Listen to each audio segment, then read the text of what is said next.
Good evening, everybody.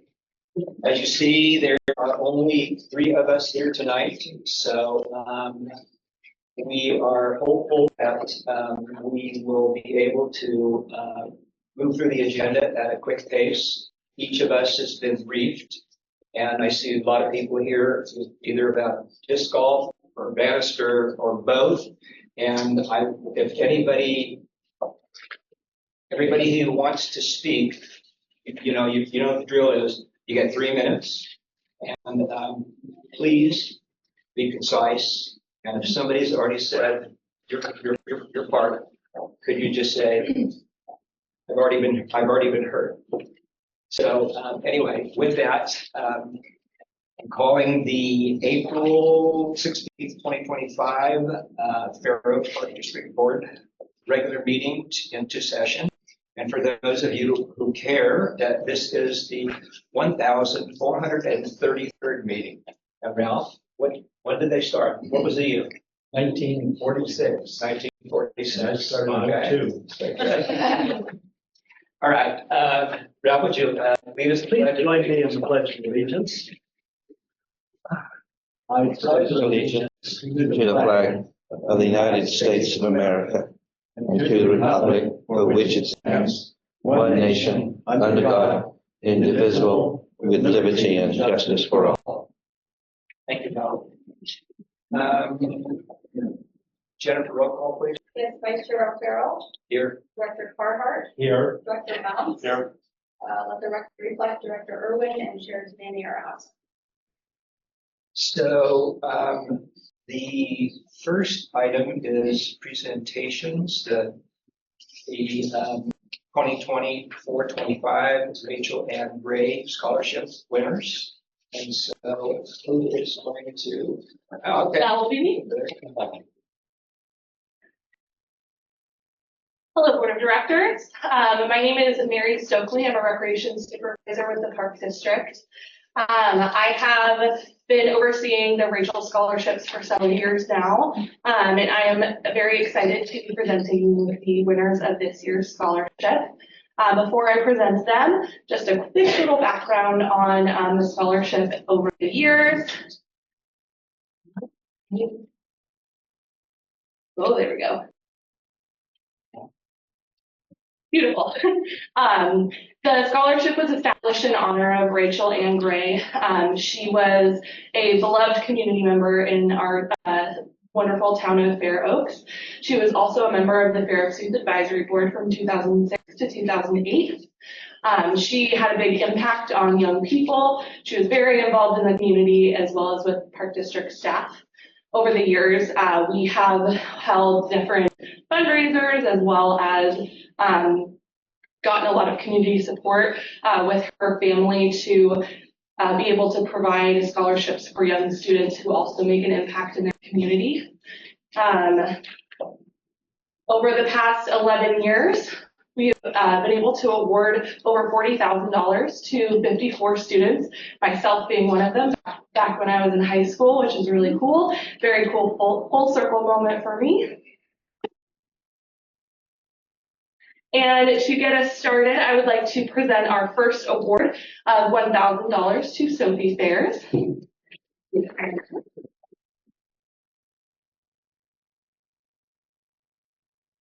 Sophie is a senior at Mira Loma High School, and she is currently earning her International Baccalaureate diploma, so that in the IB program. At Mira Loma, she serves as the ASB treasurer, is involved in student government, the president of the Youth Preparedness Club, as well as an active member of various groups and clubs across campus. She likes spending her time playing soccer, baking, and enjoying nature. After high school, she plans to go to the University of California, Santa Cruz, and she is enrolled as a political science major, seeking to pursue law in the future. I'd also like to add that Sophie has been a member of the Fair Oaks Youth Advisory Board for several years now and have had the pleasure to be her advisor. She's an incredible member of this community, and I'm just very appreciative of her and all of her accolades that she's had. So congratulations, Sophie.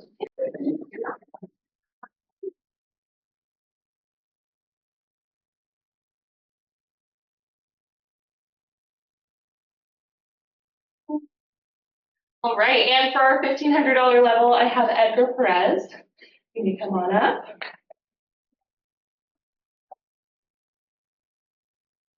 Edgar is from Bella Vista High School. He is a senior and he's an active participant in the Link Crew as well as tutoring club programs at Bella Vista.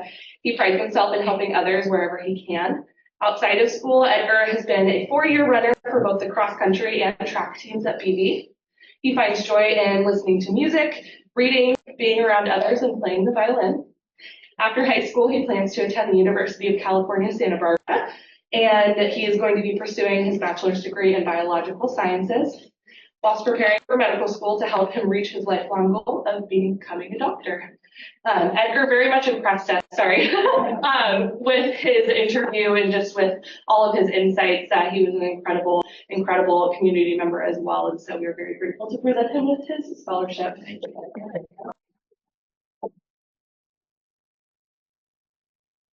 And then just to really quickly wrap up, myself and the other people on the decision committee for this scholarship are always incredibly impressed with the young people that we get to see come through. Hearing all of the things that they're doing, the dreams that they have, it's definitely a very wonderful thing, and it makes us know that our future is bright with these wonderful students that we have in our community. And then just a quick plug. If you'd like to support the scholarship, please attend or donate to the Mississippi Bar Trail Run, which is happening June 1st of 2025, I believe. That might not be the right date now that I'm thinking about it. June 6th. June 6th, I apologize. That's my bad, sorry. But yes, that is the event that helps to fund the scholarship. So thank you very much. Thank you very much. Okay, photo of the recipients with the board, please. Should we step out front?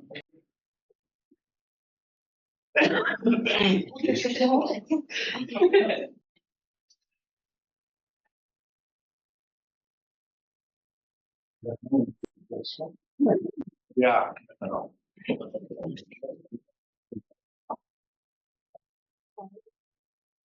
Perfect. All right, 1, 2, 3. Well, if you guys want to get a picture, you most certainly can.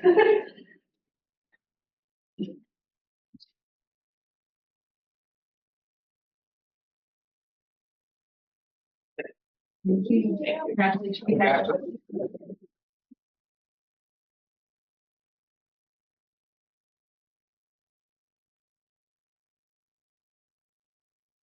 Both have picked great schools. The UC system is fabulous. We have 2 alumni right here, me and my best friend over here, UC Davis, 1968. Karen? I didn't go to Davis, I'm from Sac State. My wife went to Davis. My daughter's at Davis right now. That's right. Yeah. My son graduated from San Diego. He's from San Diego. Anyway, good luck to all of you, and I'm sure you'll all do well. Okay, we have that opportunity right now for people to speak to items not on the agenda. And once again, I think everybody knows what the drill is, and that is any person may address the board on any subject within the jurisdiction of the district. Each speaker is limited to a maximum of 3 minutes. Any matter requiring board action will be referred to staff or committee for a report and action by the subsequent meeting. So, Nick, you are number 1. Thank you very much.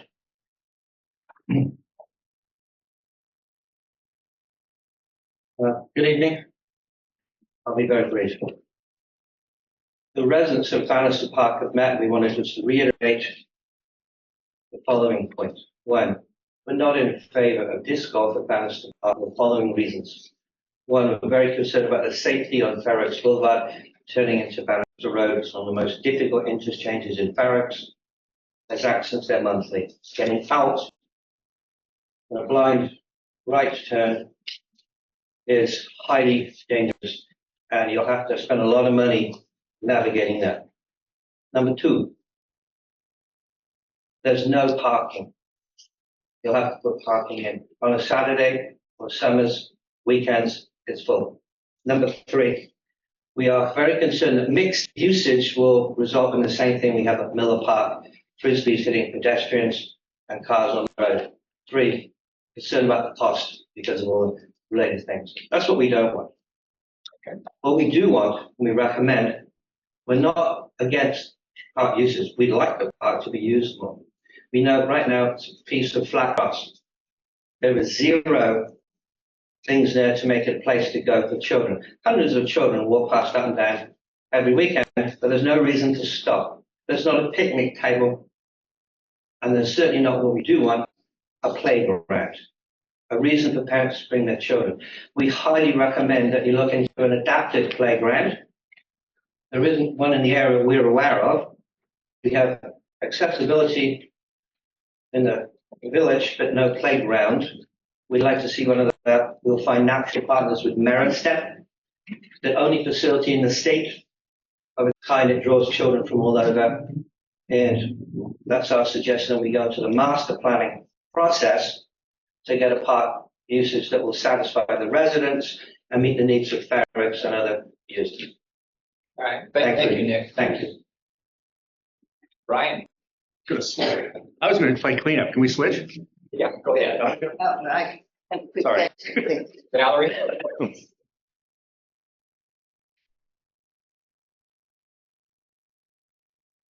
I am Valerie Sussmeyer, I live on Bannister Road, and I'm just curious if you kind of explain to me how is fiscally responsible, because from the last meeting I heard that there's a deficit with the project here in the park to then, in addition, try to take on other projects. So, Thank you. Thank you.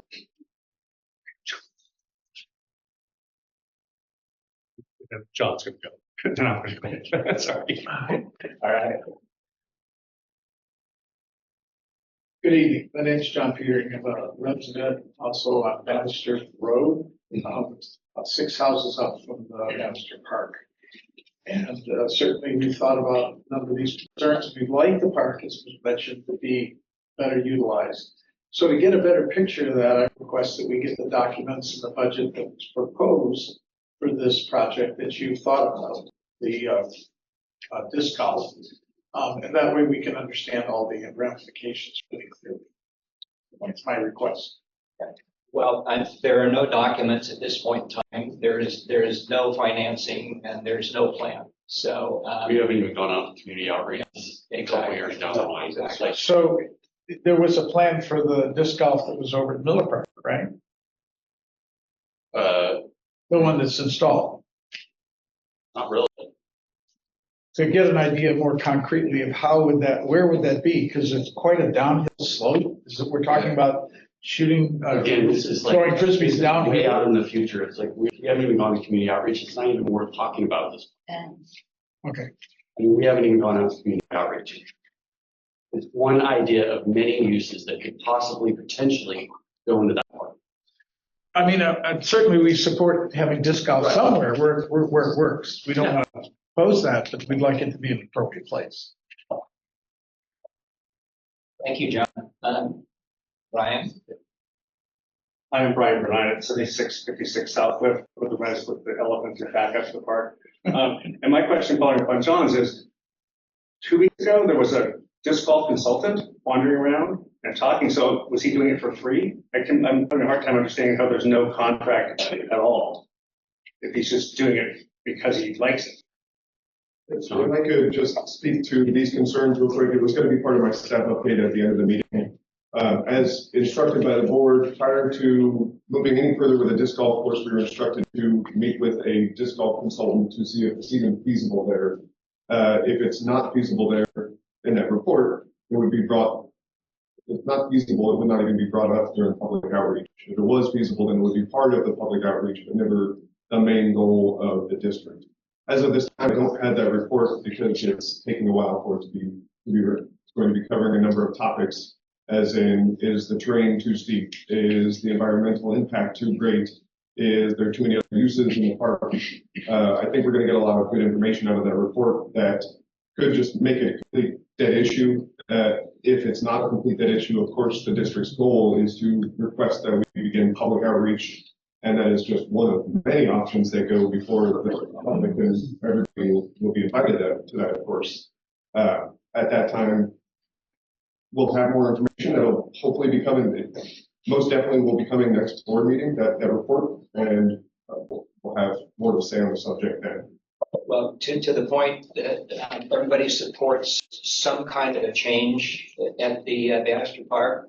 One of the line items on the capital improvement plan is to do a master plan for Bannister Park, and every one of you will be involved. Sure. And I would just like to follow up with John's request for a PRA request for the contracts for the consultant and the communications go back and forth. You can get that through public records request. We do require that though for our receiving those documents, and the public records request is on our website. Yeah, I actually want a formal in writing. Yes, we do It's require not that. a law, but I would be happy. to. No, we do require that for sending contracts out to the public.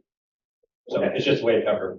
Yeah, I'm a disclosure lawyer, so it's not required, but that's fine. I don't mind being facilitating. But again, that's where we're trying to figure out what the status is, because we knew this wasn't on the agenda.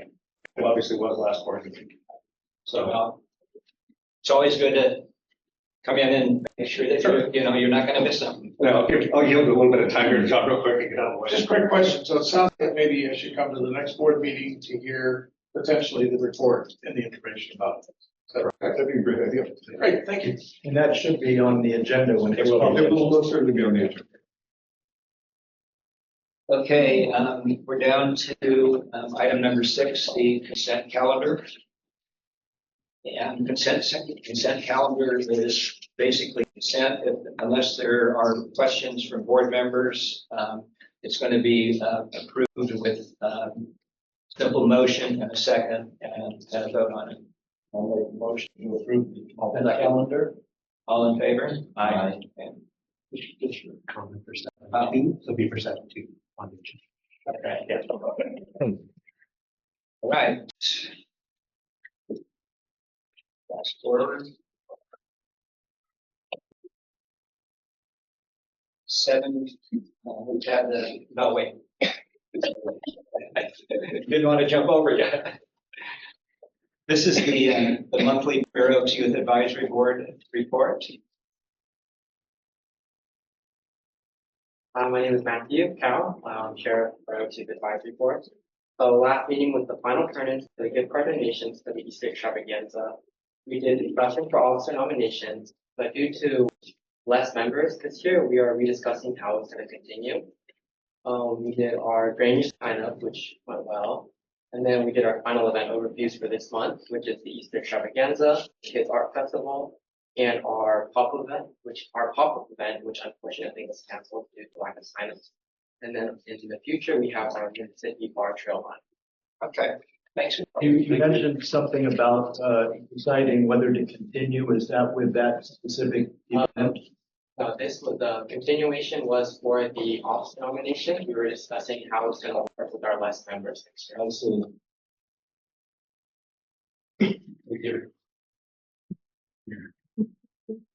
All right, new business. Item 7.2, discussion and possible action regarding the approval of change order for road paving around Village Park. Thank you. This is for a change order of $654,046 for paving the road around the construction site or Village Park. That's the entire roadway, but only half of the road, the closest side to the park.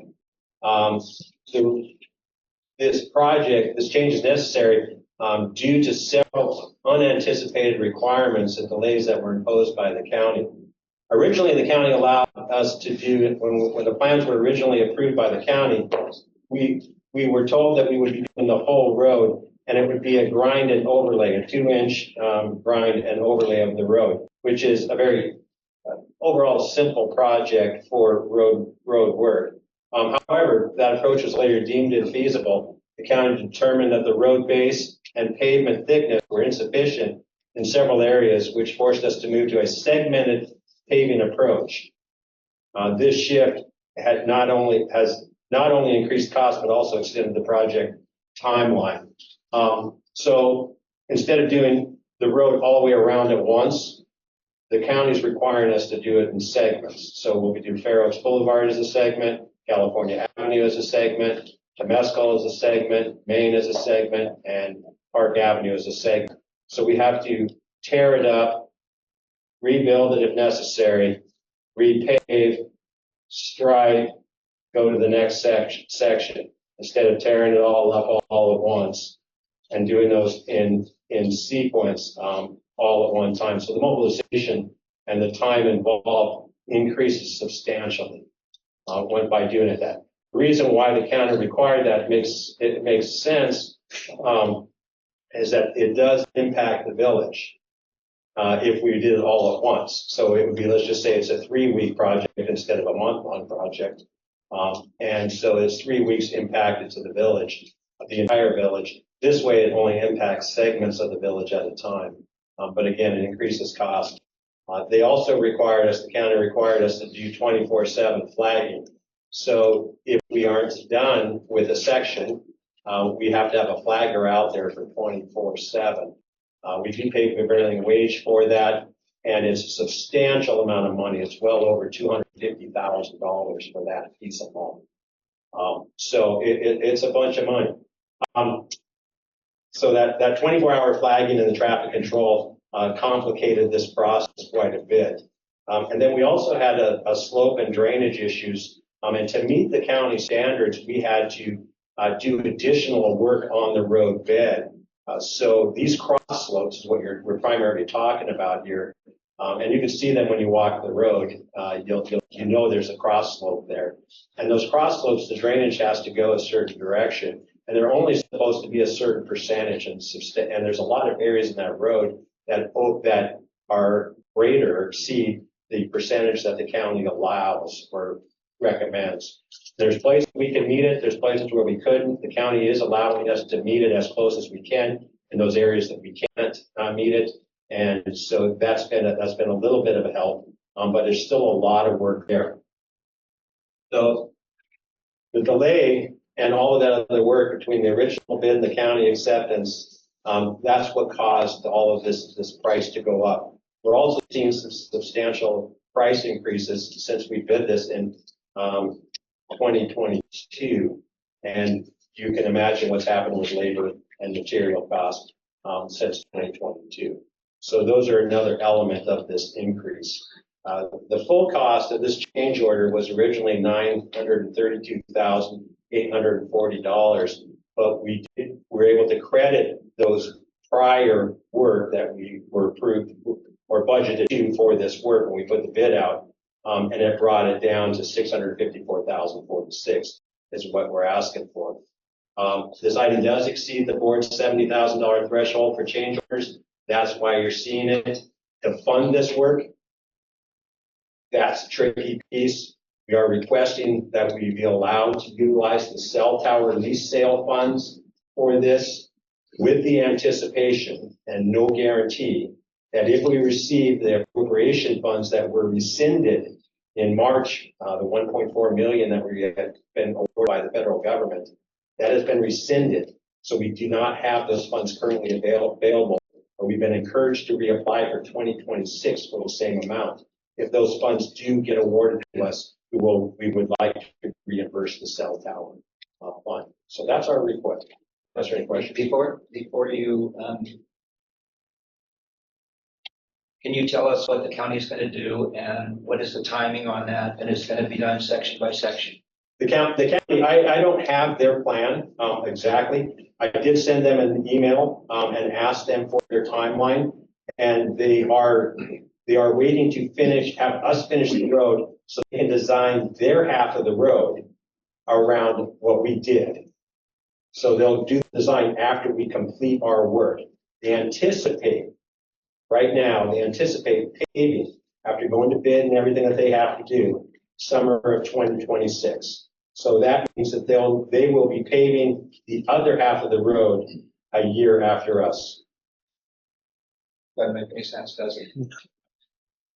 When we spoke, I guess the point that I missed was 24/7 flagging. 24/7. So you're telling me we have a flagger out there at like 3:15 in the morning? Yes. Is that a standard? Because I see road work everywhere, and at night, there's not people standing out there flagging. It's the county's requirement.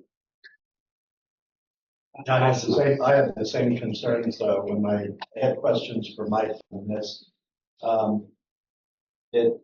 And I've suggested we talk to Supervisor Desmond and see why this draconian traffic control requirements are here. I mean, it's not like, not other alternatives to deal with it. But in any case, the $180,000 that it's going to cost us to do this traffic control, that's a price we've received from the contractor, Volvo.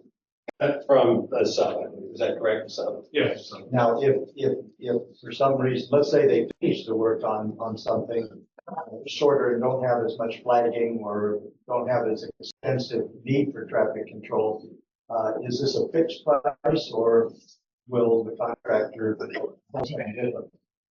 I'm willing to credit back whenever it doesn't get used.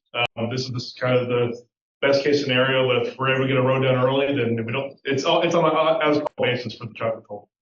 If I don't call them out, I don't pay them, so, and we're willing to get If it. possible, we could spend a little less than 180, if things work out. So maybe this is a good question for you. Have you ever seen this before where you have to have a flyer out at 3 in the morning when there's like literally zero anybody driving? It's rare, but you see it a lot when there's a bunch of intersections coming together. It's more of that scenario where we can't close down, like for Fair Oaks, for example, we have to close down California Park. So you have multiple different intersections coming together.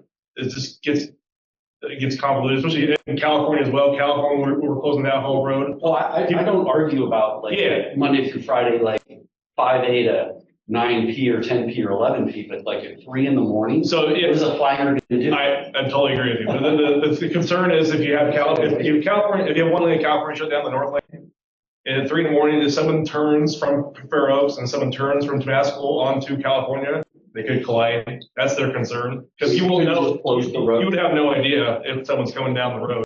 If you turn from Tabasco to California, you have no idea if someone's coming from Fair Oaks. Standard operation would be like you would cone it off, right? You would. We have to completely shut the road down, and they're not allowed to shut the road down. So it was probably 10 or 15 years ago, they redid the entire stretch of Fair Oaks Boulevard and Carmichael. Would you know if there were flaggers 24/7 out there? No idea. That's a good question to ask. So my understanding is the work is a little simpler on Fair Oaks Boulevard. Is that still a grind and 2-inch pavement? Yeah, should I go over here? yeah, right. Yeah. Introduce yourself, Travis. Sorry. I'm Travis. Like a random person. Travis England from Bow Construction, Operations Director. Thank you for being here. Yeah, no worries. Yes, Fair Oaks is the simpler one of all of them. It's basically just a grind and overlay. There's a little bit of grading work, but it's not too bad. I don't know if you've seen with this change order submission, I went through a whole long schedule trying to piece together what we can. Basically, the county's requirement is if I can't open the road up at the end of the workday, we have to have 24-hour flagging. So I went through our schedule and the amount of work, try to see where we could. Can we open up the road work? Can we open up the road to people to drive on once we're done? And I try to identify those areas and try to save a bunch of traffic control. Because I think it's been already ridiculous. It was getting even more ridiculous. But I had everything as 24-hour traffic control. So we have some areas where we have just 12-hour traffic control, just for a normal workday window, and then we open up the site of the road for people at nighttime where we can. Some areas like Tabasco, the whole road shut down. But like California, we are cutting so much out of the road that I can't have cars driving up and down there. It's not safe. Yeah, and I should be clear, and I wasn't clear in my explanation. There are sections of the road, Temescal and Park. I think those are the two sections that we will be closing the full road because we are required to go all the way across the road because there's some great differentials. So if those are closed, it'd be blocked off during the construction, even overnight, so those wouldn't require the flag man. Yeah, correct. So what I'm gathering from this is the 180,000 plus is your estimate of what you think you'll need. It's not the county's estimate. no, not the county. So it's based on their requirement. It's the pricing I got from the traffic control company to have their flaggers out there 24 hours. I see. Yeah. And I do see that you guys are waiving the performance markup, it looks like in some. But the subs have a 5% markup that they'll.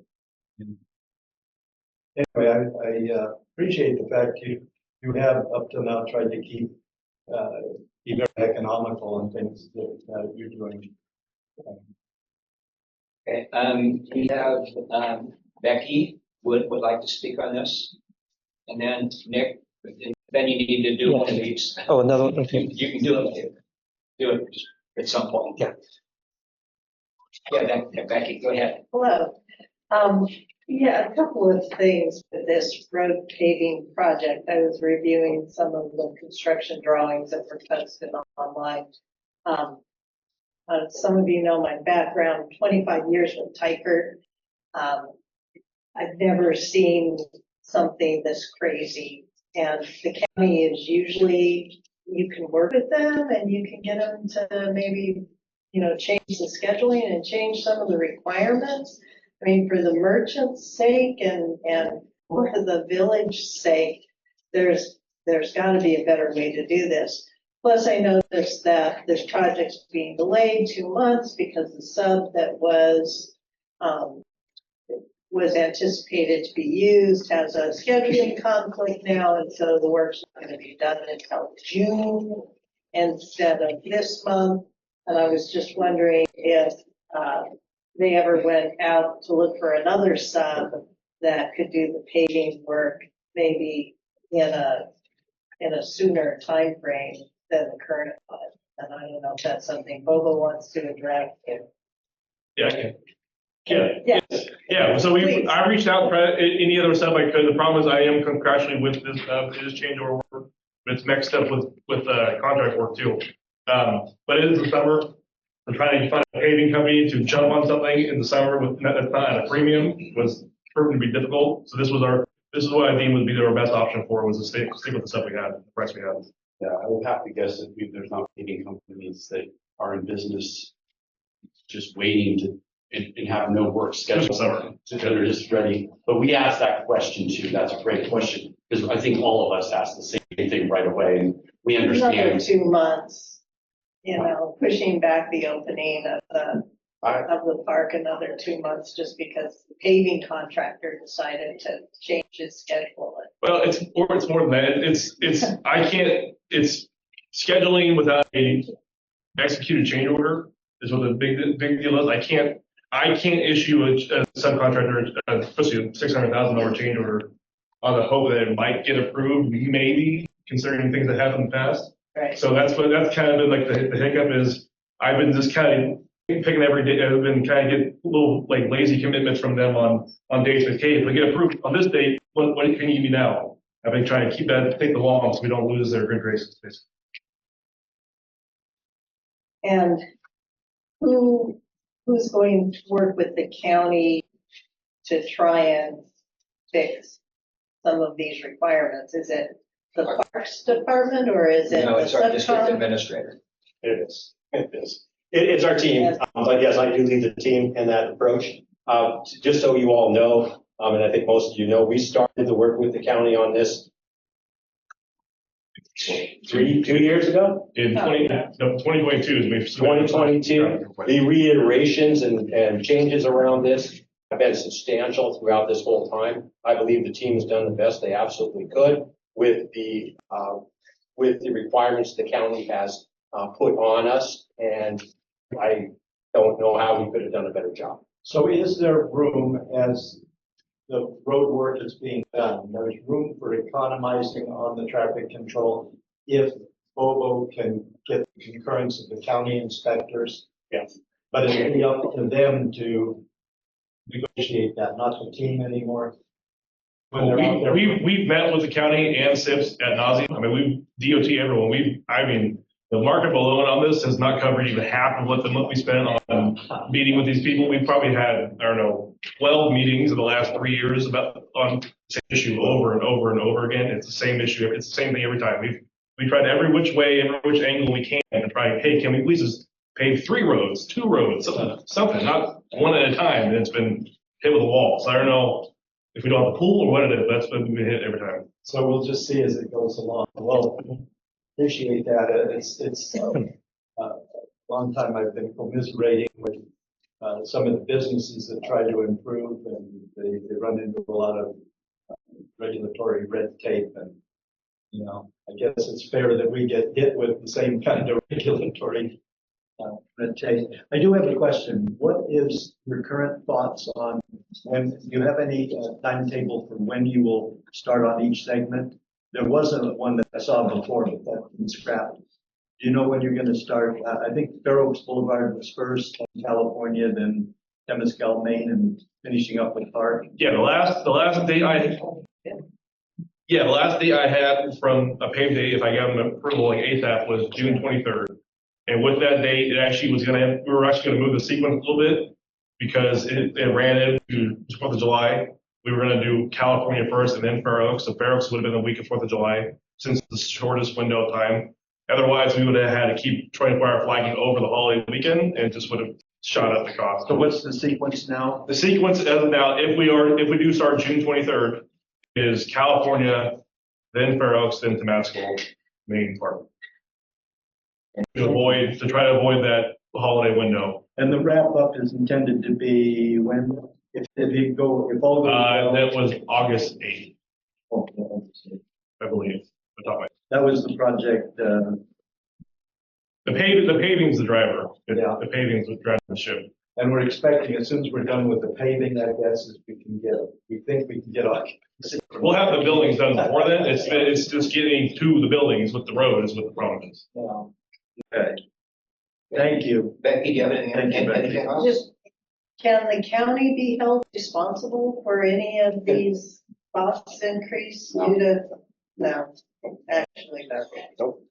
Even though they've reneged on their agreement to pave at the same time and all the other things that have happened.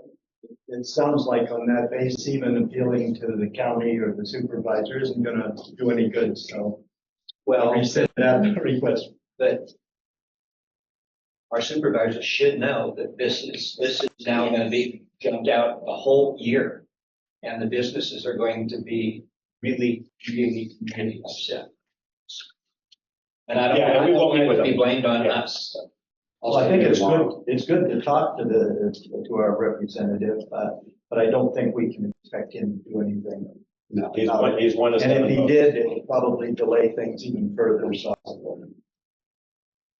One question, we're making a motion to approve. No, we have no more comment. It's a question sort of on timing. Sorry, my apologies. I was just gonna ask that question. The question's on timing, 3934 Bannister Road. Am I grasping this? What are we talking about? The paving, Oh, the paving, okay. the timing. Am I grasping that half of it was done by the parks and the other half is remaining? Yes? Yes. Am I getting this straight? We'll do our half.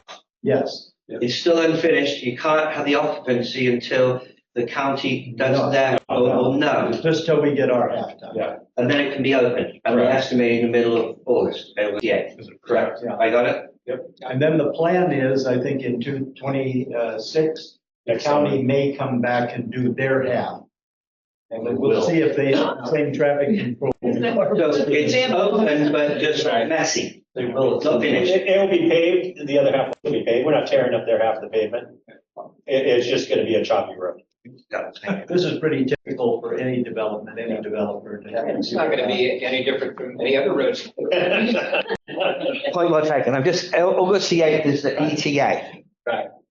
Okay. For now. Yeah, something else you want to ask? Or make a my motion. question is, in making the motion, am I correct in saying that the approval of the change order in the amount of 654,046, that's a maximum, that if there's any savings, that the change order will be less? Is it going to be written that way? No, I mean, I'd have to, I don't know how that works, Travis. I'm sorry. Go ahead. So if we approve the 654,046, is that fixed, or is there a chance that the change order will result in less cost to us?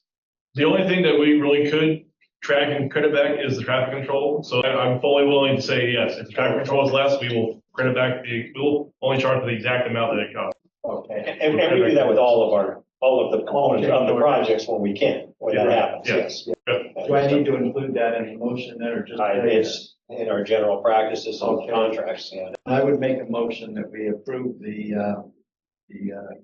change order in the amount of $654,046. Make sure I got everything right here. For the road paving around Plaza Park. Necessitated by the additional requirements from county. I'll second. All in favor? Any further discussion? Nope. All right. 7.3, discussion of possible action regarding the approval of Village Park construction project. Allowance increase, these things are tied together. Yes, they are. Yes, they are. Thank you. Tonight I'm talking about increasing this is a request to increase the allowance in Bobo's contract by $300,000. As you know, we're approaching the final stages of this renovation. And Bobo has done an excellent job navigating the weather issues, the cost increases, and unforeseen site conditions, other requirements that we see, like with the road, what we just talked about. The original allowance in the contract was $1.8 million. It was less than was recommended, and that was my recommendation, that we make it a 1.8 instead of 2.2 million. And I thought we could get through with it. We did not, of course.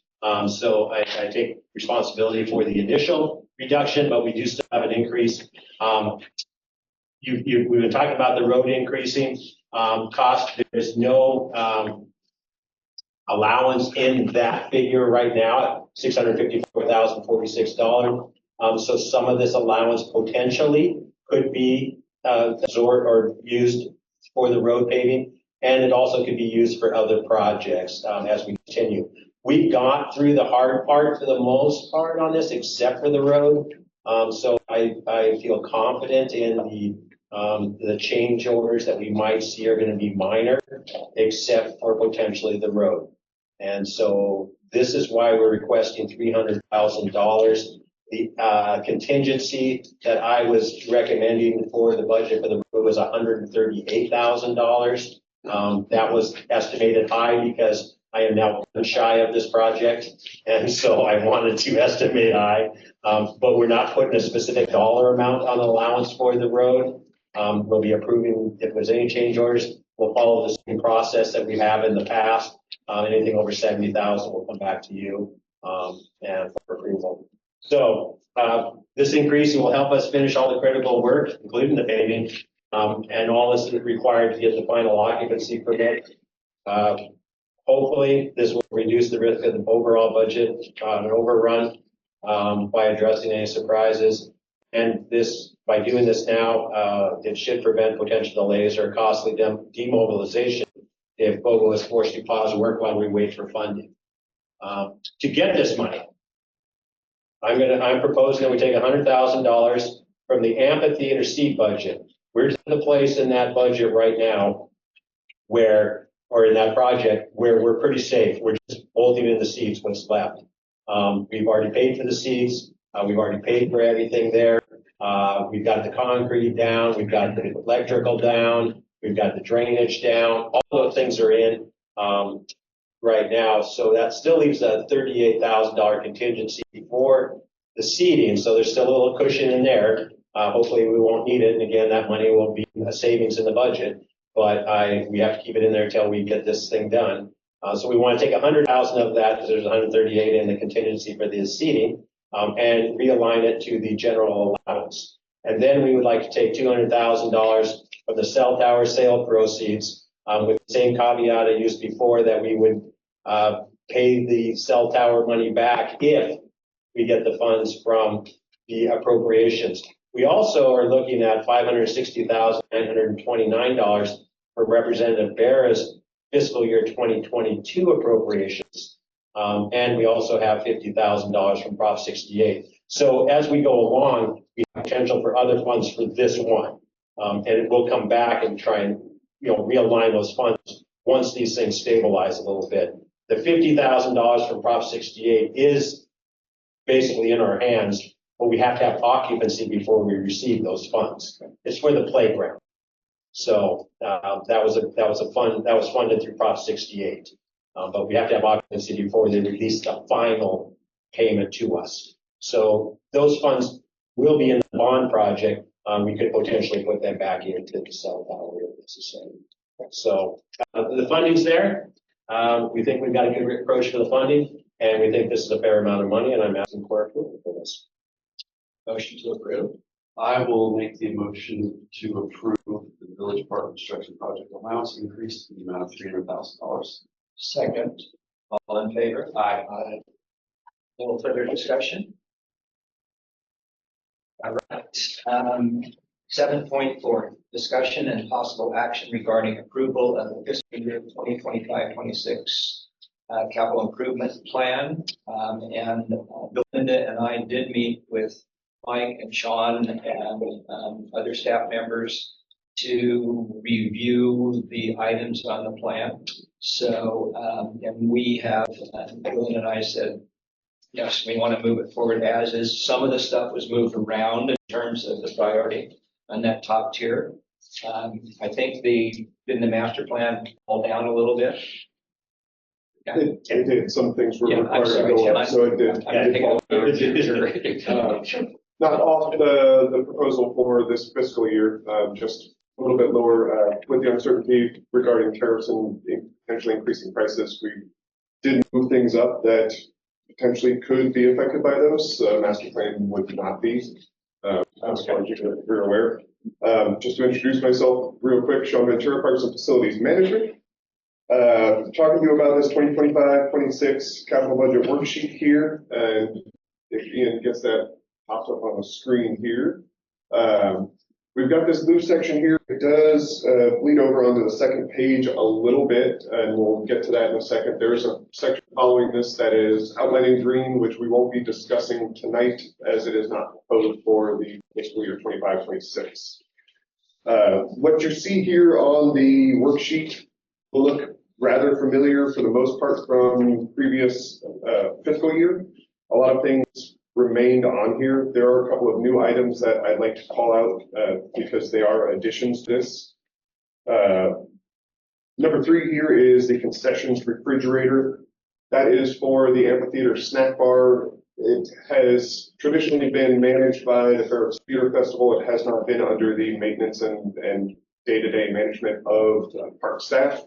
I have been told that it is inoperational, and so we felt that in order to really activate that facility, it's going to need some work, possibly replacement. 8 walk path panels. You've seen these on the capital improvement plan in the past. We bought the same amount for special events in previous fiscal years. We're proposing to continue to increase the accessibility of our special events. And this probably will be a recurring cost until we have enough to satisfy the needs of members of the public coming to enjoy our great events. What are the walk path panels? They're essentially, I think, 4x4, very flat sheets of plastic that link together with Velcro. And so you can put them on uneven terrain or turf or slightly muddier ground, and people with mobility, unique mobility differences can still get out, say, to the food trucks at Chicken Festival, or get out to the Easter egg hunt out in the Grove in Fair Oaks Park. So they lay on the lawn or on the dirt, and you can wheel over them. Yes. And that's for the whole system. We'll have those on hand. Yep. Ready. They just sit on a pallet in my shop, and when we need to, we just load them into a truck and we bring them out. They're very modular. Bannister Park Master Plan. This price was based on the public outreach we did for the potential projects we were proposing at Phoenix Park. We haven't spoken to any companies yet. Of course, we were waiting for the report from Whirlwind Disc Golf on any movement with that, but we felt that this, and thank you, Director O'Farrell, for reminding me to put this in, because I was going to overlook it. So I appreciate your insight on that one. It needs to be it needs to be in here so that when we do get more information, we can move towards public outreach and then create a plan on this one. So can I ask a question? Of course. So the 50,000 there is for the master plan itself, which professionals will develop. Does that include professionals will include the public outreach as part of the 50,000, or is that from a different fund? We were hoping to do the outreach in-house. And then when we got the ideas from the community, we can take those to professional designer and somebody who does master plans in a professional setting and put that together for the district to where it could fit into the overall district master plan. Okay.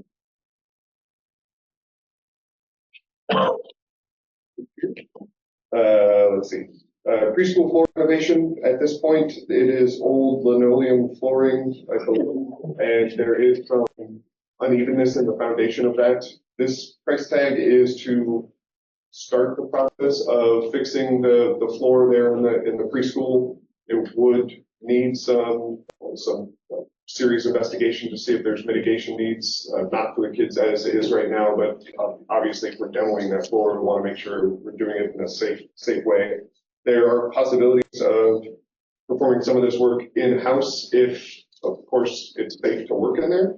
And so we haven't put what we think potentially the full cost of a renovation might be in that facility. So this is just for investigations and possibly demo if mitigation is needed.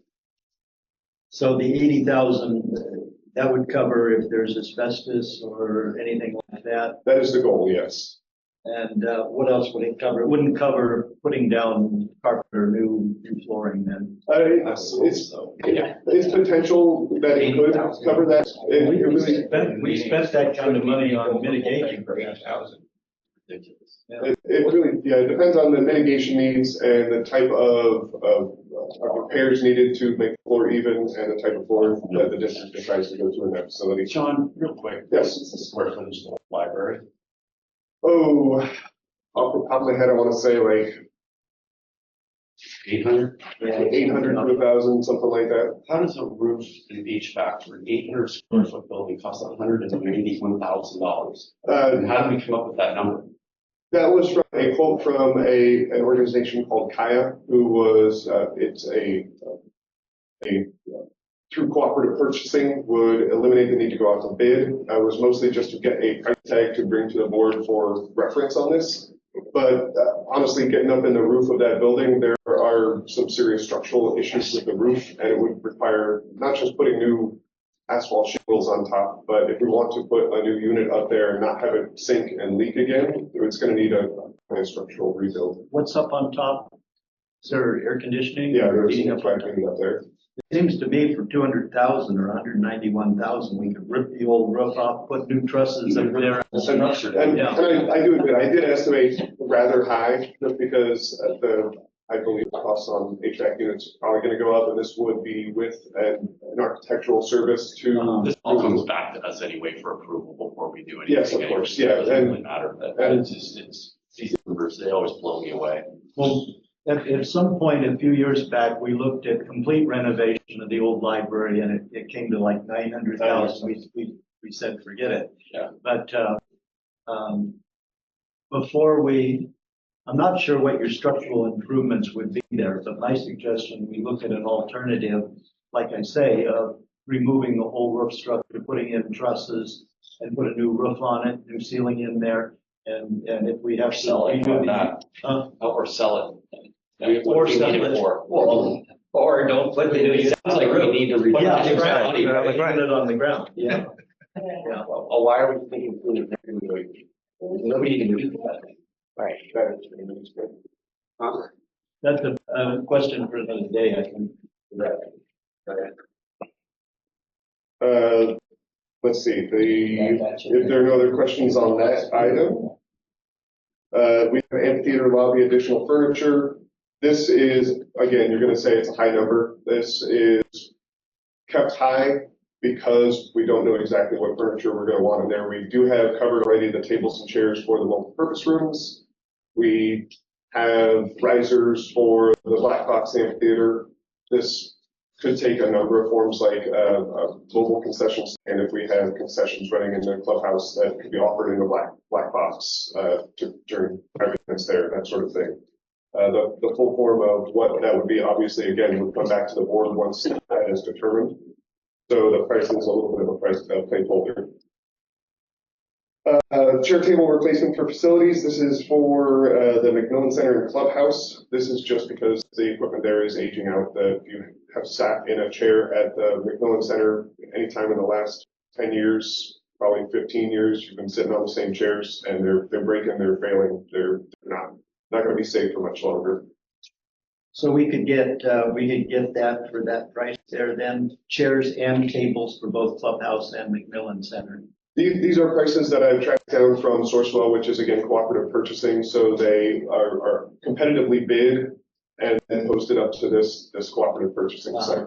So these are for tables and chairs in the current amount that we have at the Mac Center. To replace all those, this would be for replacement circular tables for the Clubhouse. This is for the chair racks and the table racks for all of those things. Sounds good. And we may see savings on this. There were a couple that were advertising that there were discounts off that listed price, but I had to confirm that before saying that those were there for certain.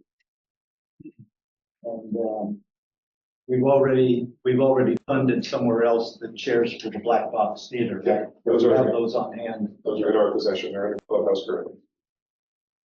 I had a question with the lobby stuff. Do we have any budget for artwork? We had talked about maybe some kind of program for artwork. How would that be funded if we want to do it? Great First question. you open sponsorship, huh? Yeah, we're working, we just talked today a little bit about an art policy, placement and funding policy for those new facilities. So the bond funds cannot be utilized for that. But our foundation money. Our foundation could do this. Yeah. I still want to do a competition and then have the money to help facilitate the artist's expenses. That wouldn't come out of this. Christmas decorations for the village. Are we ever going to get the beautiful old-fashioned ones that go across Fair Oaks Boulevard? Or Unfortunately, I don't know the buildings on the far side of Fair Oaks Boulevard, so I can't attach any screws to it. Can't do it. This would be a what is called permanent lighting fixtures. Sorry, I'm going to take one step back. This is a quote from a company who offers services where they install permanent lighting in your facilities. Think like at the shopping center in Eldorado Hills. They have the big displays and everything like that. It is an organization that comes in, puts lights up, puts decorations up. At the end of the season, they come in, they take them down, and they store them off site. If anything breaks, they fix it, and it's a recurring thing. You can see here in the notes on this one that is for the first time fee, and it would be approximately a $15,000 annual fee after the first year. The district would be looking into ways to perform some fundraising or perhaps throw events that was in support of something like this. This price tag right here would be for lighting the palm trees on Fair Oaks, the palm trees in front of the clubhouse, all the eaves of all the buildings, as long as we have electrical access to hang those up. Those ones on the eaves of the buildings would be permanent, so they would stay year round, still maintained by this organization, and they can be controlled with an app. So Valentine's Day, we could turn them pink and red, and Christmas, we could turn them green and red, and Halloween, you get the points on that So one. Sean, is the tree going to come back in the village? That's the plan. And would they take care of that too? No, that is going to be ours. Okay. It honestly goes up so much easier than the last Christmas tree we had. It's days work pretty much. I mean, there's still a lot of decorating with all of the ornaments on there, but it's not a hassle. We can do it in house really well. Okay. the one we're using now is the one that insurance paid for. Yes, after that windstorm at the beginning of 2023, I believe. Not that work. That's a disaster. Ripped all the anchors out and refreshed them. Let's see. Almost to the end of this, we've got 3 more items. As requested by Recreation, replacement carnival games for events. This one just barely hits our cutoff for capital improvement. The carnival games we do have as a district, we have about 6 or so, Nick, I think. They're probably older than I am. They're not fresh, they're not hip, they're in disrepair. This is either going to be replaced in the form of similar hard plastic carnival games that are rugged, or potentially they have inflatable carnival games now that Rec has seen some really good reviews on. If that's the case, I've included the cost of a generator to help power those inflatable Is that like bounce houses type thing? No, they're more interactive as far as like throwing a ball into like a net or a hole, sort of like, or, gosh, kind of like more carnival games that you would see, like, you go to like what's that? Carnival skill games. Carnival skill games, that's a great way to put it. That's gonna be good, Santa's Boardwalk, those types of games. So a teddy bear. Yeah, exactly. Tossing the dimes on the plate and There you go. make Ping pongs into the distraction. So we also rent stuff for those events too, don't we? Sometimes we do, typically we've been using our old plastic, ones and seeing better days. Second to last item, barrier fencing for events. This is also a request from rec, and the district feels it is a good decision. Almost every event we host, we rent that nice looking white vinyl fencing. It's a continuing cost. We need it most of the time for getting our ABC permits to, close off drinking areas and the like, or just have delineations in kids areas. Bringing it in-house would be beneficial, would save us money in the long run. And we'd be able to be much more mobile with our events. And then finally, this one is not new, the district master plan update still remains on this list. Thanks, Sean. Any further questions for me? No? So, My only question, I missed what you said last. The district master plan will not be included. No, it is still included. there. It's just not new this fiscal year. it's the last item on the list. Yes. Move down. I misheard. I will move to adopt the capital improvement plan for 2025, 2026 as is. Second, please. I'll second. All in favor? Aye. Okay. All right. You got that.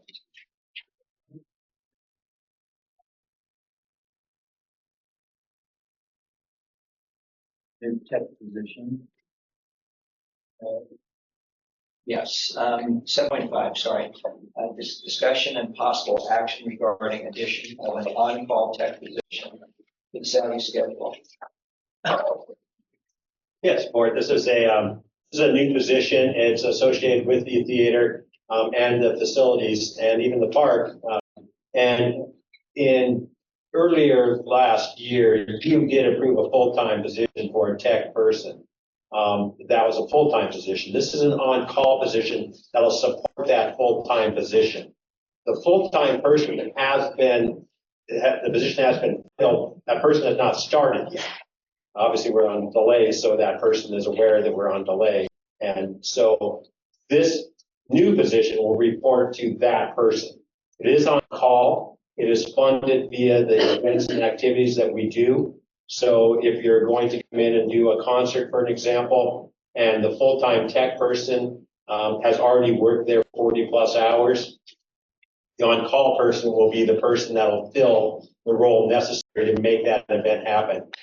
We cannot anticipate that the full-time tech person will work every day, every evening, every weekend.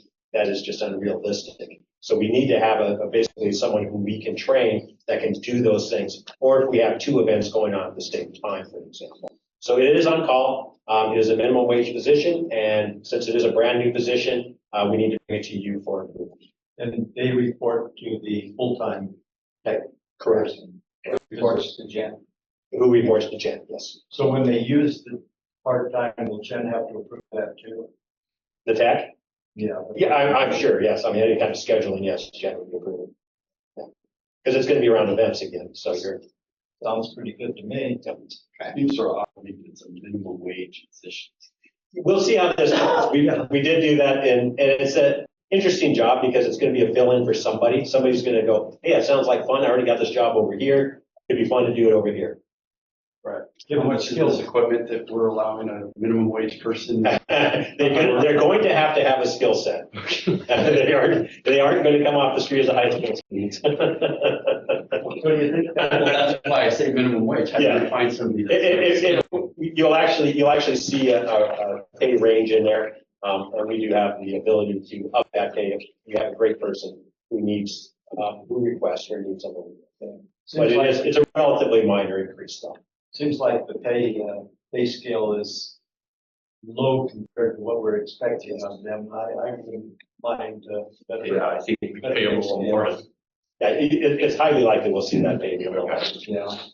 Uh, So, I'll make a motion to approve the creation of an on-call technical theater technician position. I'll second. All in favor? All right. Let's see. Thank you.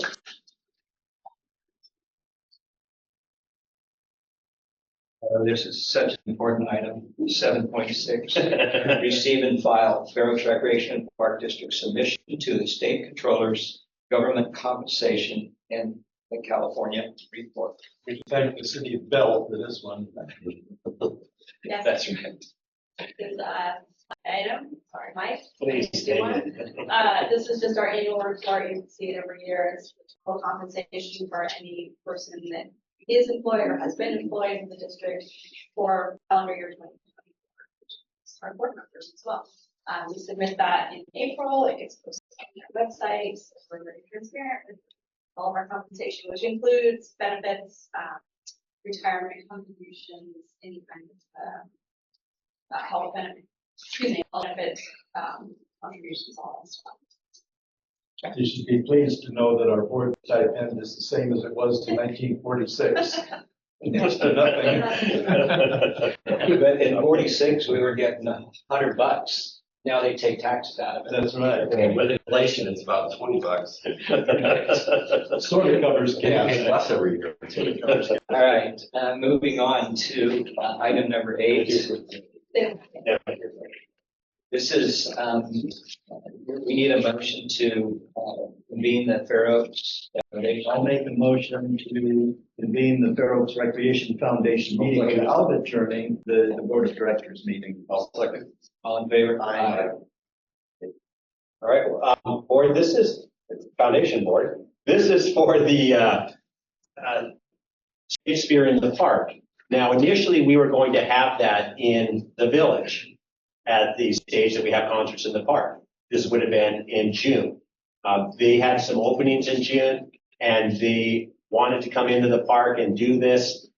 We think it's a wonderful idea. We had it in Fair Oaks Park last year and they utilized our small stage, our portable stage. That stage is not big enough for the show and they were struggling with that. So we proposed to them, since they couldn't come into the park, to go back to Fair Oaks Park this year, and that we would request funding for renting a bigger stage. They were willing to contribute $1,400 of the $3,200 for the stage rental, and we are requesting from the foundation $1,800 to bridge the gap on those funding. In 2026, we are hoping that everything goes well and they will be in Village Park on the band shell for Shakespeare in the Park, and it is a free event. So it's a kind of a fun event to put into the village. Now, this just keeps the momentum going from last year, and we keep them in our fold, if you will, and then hopefully move them into Village Park next year. So we're requesting a contribution from the foundation for $1,800. I will make the motion that we. Well, hang on a second. I got some questions. I mean, I don't have a problem with this request, but this caught me off guard that we are booking a Shakespeare troupe. And to that regard, I'd like to see at some point what is being booked or considered. I'd like to see a report on what Jen is working on for our first year program, because this hit me off guard here. Yeah, like I said, we had this last year. We did it last year. Yeah, we had it last year. So, the Take Note Troop, is that something we're contracting for, or we're just allowing them to use the facility, or We do enter into a contract because of liability reasons. did they come to us or we went out to them? I cannot recall how that came into being. Maybe Nick remembers. I think Jen is familiar with them. So just so you know, they are a youth, also a youth Shakespeare, so they have to travel and especially pay for actors. Well, it sounds like a great idea. It's just, I'd like to see the bigger picture of what you're really out involving. This is just the first thing I've seen. Yeah, well, you've heard concerts in the park are coming back, of course, you know, into the Village Park and Okay. Christmas in the Are Village. you okay then? I am, so go ahead and do your motion then. I will make the motion that we approve the request to release funds on offset costs for Take Note Troop to rent the stage for the Shakespeare in the Park. I'll second that. All in favor? Okay. We have we need another motion to adjourn the Fair Oaks Recreation Foundation meeting and reconvene the Park District. I will make a motion that we adjourn Fair Oaks Recreation Foundation meeting and reconvene Park District. I'll second. All in favor? Aye. Okay.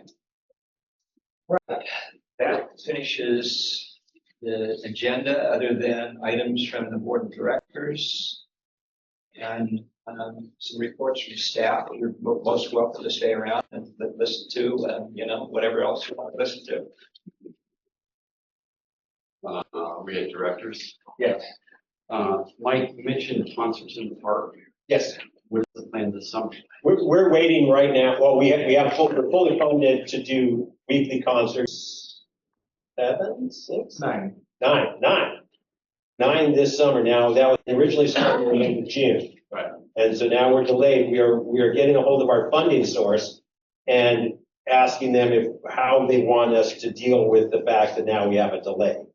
So we're not really sure what's going to happen yet on how we're going. Are we going to extend the season? Are we going to do multiples? Are we going to just reduce? I don't know yet, but part of that's up to the funding source, because we did say we would do 9 concerts.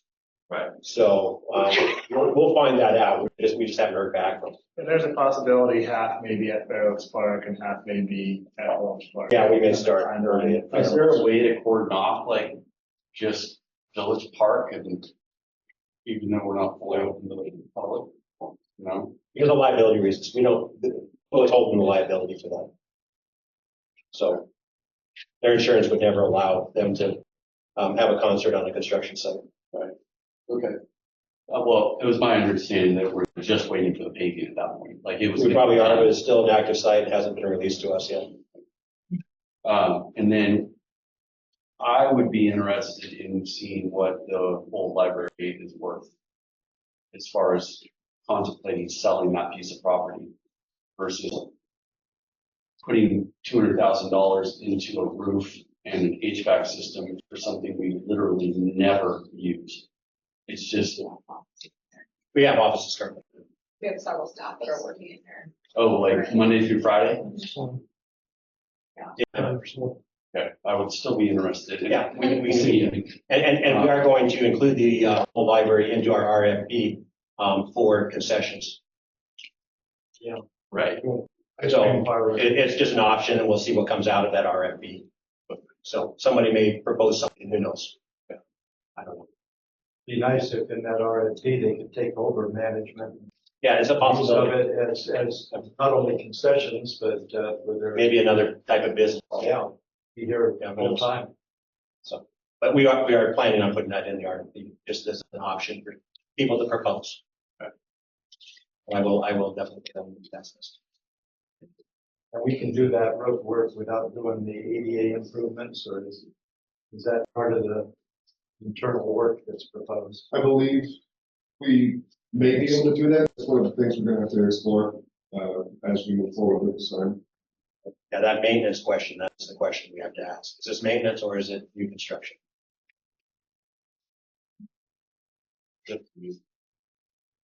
That's it. Only one little question here. Do we have movable furniture that we're gonna be buying for the plaza, or is that all included in the contract, all fixed tables under the? Yeah, they're not fixed, but they are 4-tops out there. So we have 4-top seats around the table. They're a singular unit and they're real heavy and we can move them. So it gives us some flexibility, but they're not so easy to move that we're going to have a problem seeing those things disappear. No. That's part of the contract. So what are we already have them on, we already bought them. What are they constructed out of? It's steel, wood, your basic, they look good. I mean, if you're out there on the site, you can see them. right now. Right. You're not stalling. I don't have anything, so, well, actually I do. I'm not gonna be here for the May meeting. Only other thing I was gonna request is now that the park seems, all the facilities seem to be coming together really fast. I'd love to have another chance to walk through and take some pictures and see what's going on. Yeah, we can get in there anytime. I'll work with you. And, I've already talked to you about getting, information on the theater ordinance. Okay. I got it to you. So. Oh, you did send it? Thank you very much. Okay, we need a motion. Oh, we have that resolution. From staff. Yes. Just want to reiterate that I did jump on your directive to get that opinion made for Bannister Park. Jumped on it the Monday after the last board meeting. It's just been taking time due to scheduling, and it will be here in time for next meeting. I did note in my previous comments that we'll have comments on not just whether the size and the terrain will work, but other facets of it. I do want to state that he is, William Discall is an environmental scientist, so if we did say put a playground at Phoenix or Bannister Park, it wouldn't preclude going through the required environmental studies or any sort of program like that. So we'll still have a long road ahead of us. This is just for whether disc golf is feasible there or not prior to the public outage. This is the same expert that we had look at the Miller Park Yes. installation. Yeah. And that's, we're gonna pay him to do that, right? Pay Yes. him.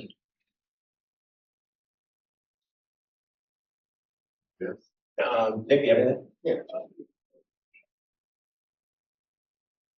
Good evening, board directors, Nick Davison, recreation manager. Just a couple of items real quick. You may have received an email or seen online. Our summer activity guide has been released to the public. It is currently just a digital guide. It will be delivered in the mailboxes hopefully early next week. But kudos to staff for coming up with a variety of activities for the community and events. So it should be a fun-filled summer for families in the area. We also have our Easter extravaganza event coming up this Saturday from 9 a.m. to noon. And then the following Saturday on the 26th, we have the Kids Art Festival that we run in conjunction with the Unified School District Arts Program. That's 11 a.m. You said, the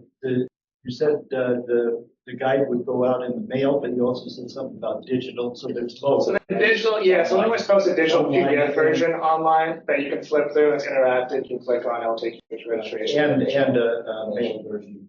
The mail version, yeah, will be out hopefully early next week in the boxes. Thank you. Thanks, Nick. Yeah. I would just a couple of quick things. One, if you recall on the cell tower sale agreement, we would receive funds for co-locations, 50% of any new rent that came onto the towers after we sold the lease to the company. This last month, we received $6,500. That's good. So that was a nice surprise to get. And number two is if you get a chance, go take a peek at the playground. The poured in place or that spongy surface is starting to be installed. The base is down, it's all black. And then there's colored covers over the top. You'll see the yellow mounds. They put color on the yellow on the mounds. Today they'll continue to work tomorrow and the rest of next week, but it's really starting to look kind of sharp. I ran into Ralph, last week? Yeah, We snapping pictures. I mean, that thing's huge. It's monstrous. It's a lot of fun. Oh my gosh. We had a chance to try it out. Very high. Anything else for the good of the order? That's all I have. Thank you. Motion to adjourn. I'll make the motion to adjourn. I'll second. Okay. All in favor? Aye. Adjourn to the May 14th. Is that the date of the next meeting? May 14th. Keep it on the bottom. May 21st, May 21st. 6 p.m. Okay. Use your gavel. Well, meeting will open.